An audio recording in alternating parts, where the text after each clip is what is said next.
আমরা যদি দেখি এই মাধ্যমিক পরীক্ষার ফলাফল কাছাড় আসামের মধ্যে একেবারে সবচেয়ে নিচে, শতাংশের হারে যদি দেখি 49.13%।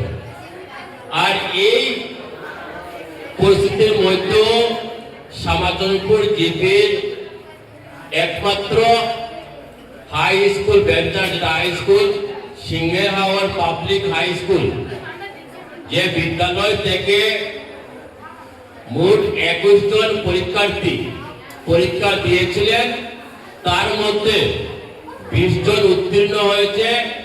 ও এর 20 জনের মধ্যে 9 জন প্রথম বিভাগে ও 11 জন দ্বিতীয় বিভাগে।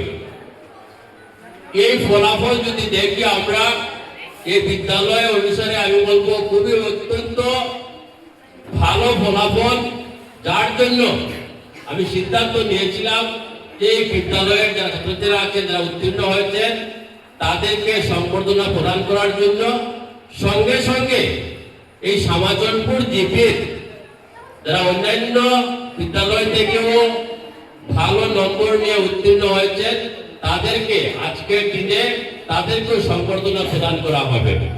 মোট আজকে 44 জন ছাত্রছাত্রীকে সম্বর্ধনা প্রদান করা হবে। প্রথমে তাদের সবাইকে আমি শুভেচ্ছা ও অভিনন্দন জ্ঞাপন করছি, তৎসঙ্গে তাদের উজ্জ্বল ভবিষ্যৎ কামনা করছি। এবং একই সঙ্গে এই বিদ্যালয়ের যিনি প্রধান শিক্ষক মাননীয় ফখরুল ইসলাম বরভূয়া মহাশয় সহ এই বিদ্যালয়ের সকল শিক্ষক শিক্ষার্থীকে আমি আন্তরিকভাবে ধন্যবাদ জ্ঞাপন করছি। তাদের অক্লান্ত পরিশ্রমে এই ফলাফল সম্ভব হয়েছে। যারা এই ভালো ফলাফল করেছেন তাদেরকে মনে রাখতে হবে যে এটা শুধু একটা ধাপ, আরো অনেক তাদের সামনে অনেক আরো লক্ষ্য আছে, সেই লক্ষ্যগুলো পূরণ করতে হবে। তাদের এই ফলাফলে যেভাবে তাদের পরিবার খুশি, পরিবার আনন্দিত, পরিবার গর্বিত, সঙ্গে সঙ্গে এই অঞ্চলের মানুষ, এই অঞ্চলের প্রত্যেকটা মানুষ, সমাজ, রাষ্ট্র প্রত্যেকেই তাদের এই ফলাফলে গর্বিত। তাদের এই ফল শুধু তাদের জন্য নয়, মনে রাখতে হবে যারা তোমরা ভালো রেজাল্ট করেছ, সমাজ তোমাদের দিকে চেয়ে আছে, পরিবার চেয়ে আছে, রাষ্ট্র চেয়ে আছে। শুধু ভালো নম্বর নিয়ে পাস করলাম হবে না, আগামী দিনে আরো ভালো কিছু করে রাষ্ট্রের হিতে কাজ করতে হবে, সমাজের কল্যাণে কাজ করতে হবে, পরিবারের মঙ্গলের জন্য কাজ করতে হবে। তার জন্য শুধু ভালো নম্বরই পর্যাপ্ত নয়, ভালো নম্বরের সঙ্গে সঙ্গে আমার ভালো মানুষ হতে হবে। নৈতিক শিক্ষার প্রয়োজন আছে।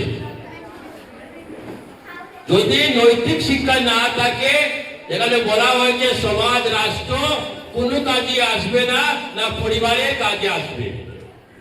আমরা এখনো দেখি অনেক পরিবার আছে, অনেক সন্তানাদি আছে, উচ্চ শিক্ষিত হয়ে হয়তো ভালো চাকরি করছেন, না হলে কোনো ভালো ব্যবসা করছেন, আর না হলে অন্যান্য কিছু করছেন। কিন্তু এমনও সন্তান আছে, প্রতিষ্ঠিত সন্তান, উচ্চ শিক্ষিত সন্তান, কিন্তু মা বাবাকে তারা লালন পালন করছেন না। এই যদি শিক্ষা হয়, তাহলে না পরিবারের কাজে আসবে, না সমাজের কাজে আসবে, না রাষ্ট্রের কাজে আসবে। তাই আমরা ভালো নম্বরের সঙ্গে সঙ্গে এটাও মনে রাখতে হবে আমি ভালো মানুষ হতে হবে। তার জন্য আমার নৈতিক শিক্ষার প্রয়োজন আছে।